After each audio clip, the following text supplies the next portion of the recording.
This webinar is super exclusive. We have received some awesome reviews on this webinar. Some of the coders, engineers at an early stage got back to us and told us that they were on some of the common mistake. So it's very easy to fall for the trap. There's so much jargon. There's so much noise in the market. This webinar is super exclusive. If you're building something, if you're at an idea, definitely a great program and budget friendly. Also, to meet your founding team, to meet engineers, to meet coders, and also a great opportunity to hear it straight from the Silicon Valley market leaders, sales and marketing startups, who have done, founders who have done this before, pre-seed investors. What does that even mean for us at an early stage, right? The dirty, dark days of very, very early stage where you don't know where you belong. So what that means for you is the most simplest version of your product. It delivers core value to early adopters and provide feedback for future development. So that version of your product is basically a clear vision, a concept, right? Like a mature MVP in the process. That sort of early stage MVP allows you to test your hypothesis, your idea, your prototype, your assumptions, and you really get closer to market, get mature in the process, and iterate very, very quickly without exhausting resources. So the whole name of the game is to take your mature version of MVP very, very fast. You build something, take it very, very fast to get feedback, to get closer to market feedback, to get closer to pain, to get closer to demand, and from there, pivot very fast without burning resources. So that is the whole name of the game here,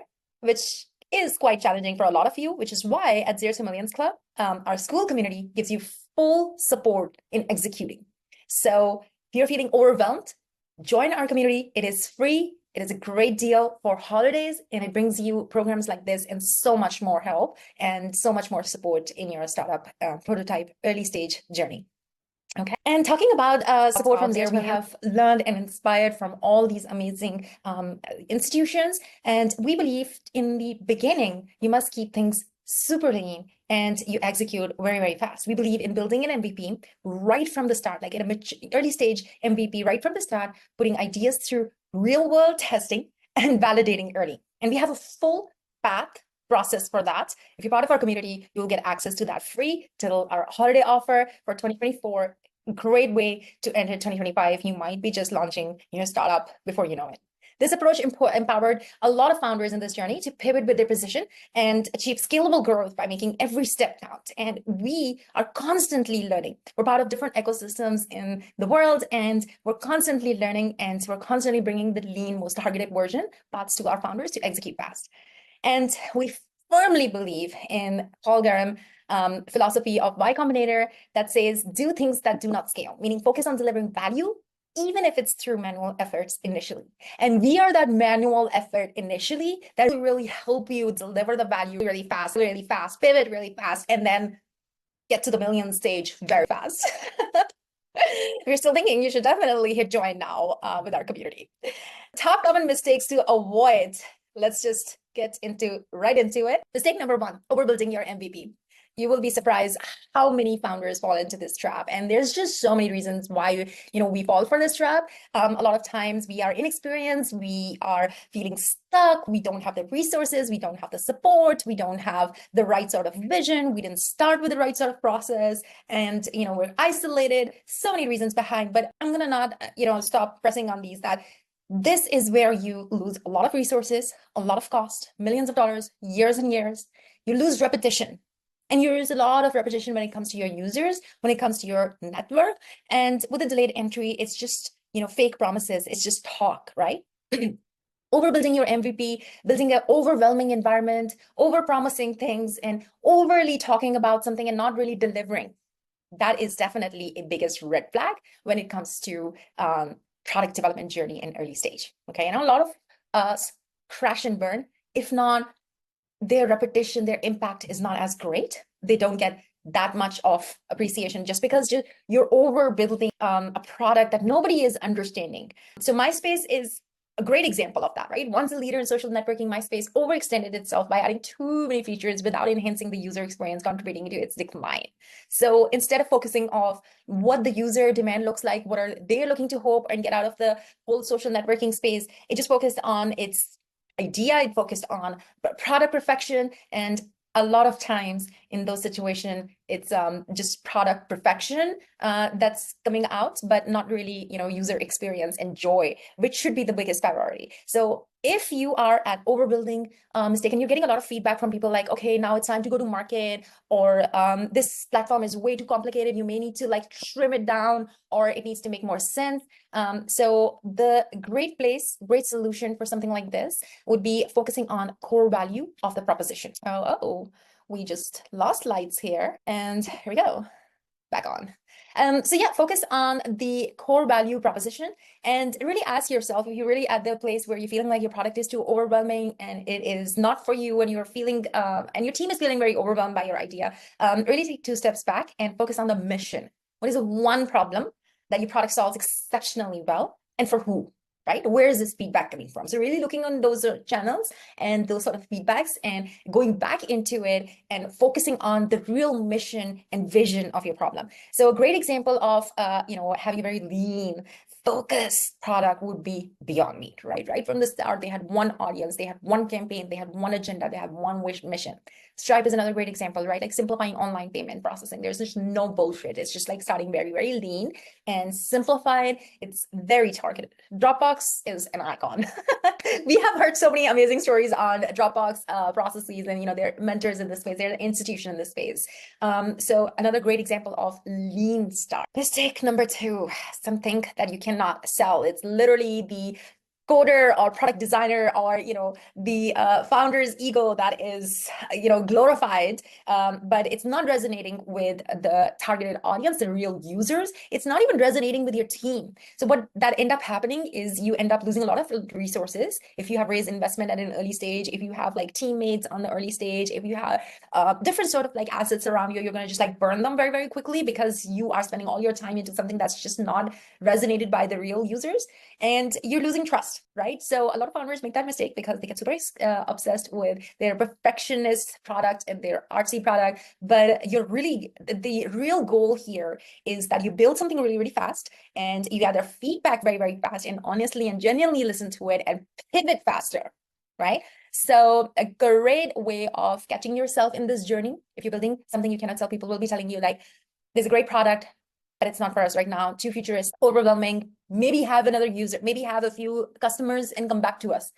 Have a little bit of like, first time testers on this, and then come back to us.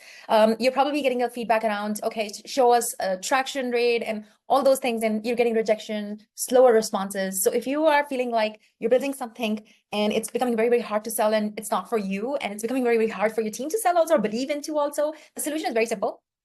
Conduct a market research, go back to your mission and vision and align it with user feedback, and just kind of like go back into the journey of validating your idea and pivoting very, very faster and getting closer to users. Okay. A great example of this journey is, come on guys, Zoom, Slack, Spotify, like these bad boys out there have showed us time and time again that, life gives you lemons, you make limoncello, and you make so much out of it. Like Zoom is a great example. I was part of a video conferencing environment myself, and I saw Zoom, living, breathing that environment, how they started their campaign in the beginning and how quickly they gathered traction by just keeping things very, very lean, simplified, and how quickly they pivoted around pandemic. Like that was, the first time we all believed in technology, and we thought, okay, like technology can actually help us create a whole different way of operating. Spotify, amazing. They are a great example of getting closer to user feedback. Slack, again, a platform that focuses on user feedback. These are some great icons out there, and definitely learn from them. All right, mistake number 3, not having a good feedback system in place. Speaking of feedback, if we haven't talked about feedback any more, let's talk about good feedback system in place. And I cannot press this enough. If you are making something that solves problem for your users, it will be stupid for you to build a reliable system, and constantly going back to that reliable system and taking that feedback very, very seriously in a systematic way. In today's day and time, we have so many organizing tools, so many enablement tools for free, and even AI is just raising its hand saying like, hey, talk to me, I'll organize your life. So not having a good feedback system in place, even at an early stage, even if you have no users, is a crime these days, right? Like, you must talk to your team, you must talk to whoever you're working with and gather feedback. And not just gather feedback, like write it somewhere, work on it, put it on different sort of like variation on your heat map priority, whether this is something that you want to prioritize this month, next month, 3 months from now. Definitely have a process in place, because you end up creating an ugly product that nobody wants to use, and you lose a lot of trust within your team, and it just helps no one, right? I would say that if you're on an early stage and you're getting a lot of feedback that, hey, it's not making sense, your vision is not making sense, your mission is not making sense, and people are not really believing into your product, you're seeing a lot of churn, and you're seeing a lot of like people are ghosting you, talent is ghosting you, partners are ghosting you, whoever you're speaking to, they're ghosting you after a few sessions talking to you. That means that you're probably not listening to the feedback in the journey. Great place to implement feedback is Google Forms. If you have a crazy amazing Google form and you want to learn how to implement a amazing Google form that works in every single situation, even your personal life, you can join 0 to Millions Club, and we'll teach you. Just basically implement channels like surveys, put your Google form in interviews, gathering like analytics and different features. Always a great idea to kind of like get more diverse dialogue from different regions. And we do that so integrally at 0 to Millions Club. Like, I feel like that is something that we love doing, all of us put together, that I think we all talk about feedback, even in our personal life as well. So having a good feedback system really gives you clarity in the future as well. It's half the job, half the stress less. So do remember that. Mistake number 4, not maintaining a product vision. This happens a lot, and it's actually has been my niche for the longest time, founders' mission and vision. And so this actually costs a lot of founders very, very a delay in time, not only years, when it comes to costing you, it also costs you a lot of money. Right? You will have talent and you don't have an anchored vision, you don't have a targeted vision, and you will lose their motivation very fast. You will risk your future steps. You will risk your startup success by not having a anchored vision, and you will make many poor decisions in this journey, not just by anchoring yourself. So this mistake, often cause a lot of founders lots of delays, especially when you go to investment route. One of the main things that investors focus on when they're looking at a mature founder is really understanding whether you have a clear product vision and it is a mature one. So there are so many different ways of creating a product vision. At 0 to Millions Club, we proactively run so many different exercises, courses, as well as like sessions like this on just this. So definitely join our club. It's free till holidays. So if you are getting feedback on like, hey, your vision is not, it's already out there, it's not standing out, or maybe like you need to work on your vision, or maybe people are giving you a lot of feedback, getting a lot of feedback, and your vision is not sticking out, then really go back. There's no ego there. You are creating something that help others to get really good at it. Create a clear product roadmap and revisit it regularly and ensure alignment with your vision, right? So make sure that you have created a very clear vision to begin with, right? Create an exercise to craft a very clear vision of your product. And then from there, make sure that as you're moving ahead, you're revisiting your vision with your goals and your team goals as well. And your team is aware of your vision. Your customers, your investor is in the loop as well. So it's a very, very important point. And great example of having, not having a clear vision is Twitter. Now under new ownership, it has faced controversies around content moderation and user experience, prompting a backlash from users and advertisers. Like, while it was very, very disruptive and it just got traction from all angles, at the same time, Twitter was not maintaining a product vision, resulted in all of this. Discord is another great example. Originally focused on gaming communities, it has expanded to still various interest groups and foster community building, still like not fully getting lean into product vision, nobody understanding exactly like now what does a new Discord look like. And then Clubhouse is a great example, right? An audio-based social networking app that allows users to participate in live discussions, but it just kind of like never showed its product vision, right, as clearly. All right, so moving really, really fast. Mistake number 5, starving your MVP team of resources. So burning all your resources by taking poor decisions, by making horrible mistakes and leading with your ego, and just going through actually all 4 glorified mistakes in the journey, and burning resources. And that also not providing the right tools to your team, not providing the right environment to your team, resulting in quality issue, losing trust in the market, creating an ugly product, not having the right feedback channels, not having the right sort of motivation for feedback. And then again, creating a bad repetition in the market. So I think in this situation, if you're catching a lot of like demotivated, team churn, not picking up in terms of traction, and you're getting feedback around get a little bit more traction and get more customers and come back to us and come back to us, or people are ghosting you, you probably want to like revisit your plan, your cash flow plan.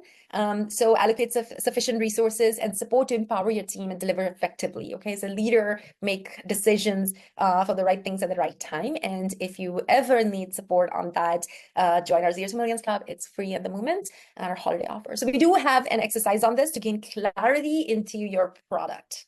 Okay, we promise we deliver. So this exercise is very, very helpful. Step one to this exercise is that you take 2 minutes and write down somewhere on a doc, piece of paper, on a whiteboard, prefer whiteboard, just like one main problem that your product solves or aim to solve. And just be very, very specific, be very late. Just like it should not be more than 150 characters or words. It should not be longer than 2 seconds. And so from there, list your features that your product offers. So list all the features you believe necessary. Don't be shy. Just list everything that your product possibly offer and just list it all out there. And then from there, create a prioritization matrix. And I will show you how that look like. But to explain it nice and simple, it just talks about impact versus effort, right? What are the product feature that has the highest impact, demand, compelling reason right now, like yesterday people needed it, versus prioritization? It will like take resources, effort, operational, revamping. Like we want to stay away from those expensive environments. So lots of effort there. So do 4 quadrant matrix. And this is such a cool exercise. You will see the vertical axis. So just like kind of follow this instruction, and we'll share with you in our community if you want to join it right now. So this is how things look like.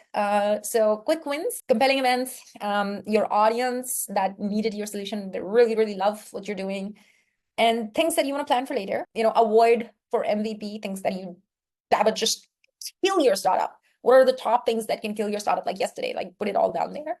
And nice to have some embellishments, put it all down here. And a lot of it, just don't do it by yourself. This exercise, you do it with your team, or if you don't have a team right now, do it with mentors. If you're part of a community, do it with your buddies, but definitely include diverse opinion on this. That would just make things much, much fun. So your top 3 to 5 features that fall into the high impact, those are the foundation of your MVP. And this is like one exercise, everyone. There's just so much exercise on this that you could just leverage and get closer to a maturer version of your everything that you're looking to create, right? So Dropbox is like an institution, right? When it comes to great offering and great entry in the market, right? Simplified file storage and sharing. Their approach was very, very simple. And, the key takeaway is like, you don't have to make things complicated in the beginning, right? Maybe you think that your product is not enough, but it is enough. Where you can build it effectively is start a very effective feedback process and build from there. Buffer is another great example. Aim to help users schedule social media posts, and started with simple landing page detailing the service. It just picked up really, really like fast by just keeping things very, very simple and targeted. Google Wave, another great example, was intended to be real-time communication and collaboration tool. The product was overloaded with features and complex and confusing users. So they focused on simplifying it also, just like Google's like standard process, gathering lots of feedback and getting very, very lean and mean into their value proposition.